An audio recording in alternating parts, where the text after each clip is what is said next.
చూసేసి 5 రాష్ట్రాల ఎన్నికల్లో జనం అందరూ ఎగబడిపోయి ఓట్లేసేస్తారా?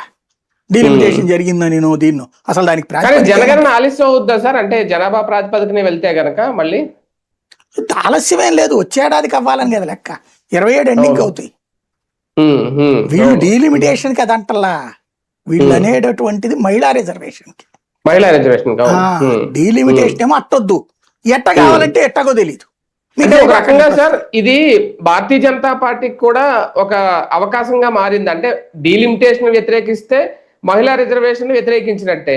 అప్పుడు మహిళలకి అవకాశాలు ఇవ్వద్దు అని చెప్పి ఐఎన్డీఏ కూటమి వ్యతిరేకిస్తున్నట్టు ఇది ఒక అస్త్రం అవుతుందా బీజేపీకి? అంటే వీళ్ళు చేసుకున్న తప్పు. ఇప్పుడు క్రిందటిసారి కాంగ్రెస్ పెట్టింది మహిళా రిజర్వేషన్ బిల్లు, దాన్ని లాగేసుకుంది ములాయం సింగ్ ఒకసారి, లాలూ ప్రసాద్ ఒకసారి. అంటే బయట బీజేపీ వాళ్ళు లాగాలి, ఇప్పుడు అడ్డుపడుతోంది కాంగ్రెస్. ఆ రోజున పెడతానన్న కాంగ్రెస్ లో అడ్డుపడింది కాంగ్రెస్ కూటమోళ్లే, సమర్థించింది అప్పుడు కూడా బీజేపీ. తర్వాత ఒక డ్రామా క్రియేట్ చేసింది సోనియా గాంధీ, రాజ్యసభలో బిల్లు ఆమోదం పొందింది. దేనికి? నేలకు గీసుకోవడానికా?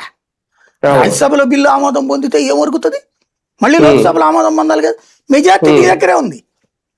ఆ రోజున బీజేపీ నువ్వు ట్రాప్ లోకి లాగాలి, నీకే వచ్చుద్దిగా క్రెడిట్. ఆ రోజున మహిళా రిజర్వేషన్ బిల్లు అమలు చేస్తే చెయ్యాల.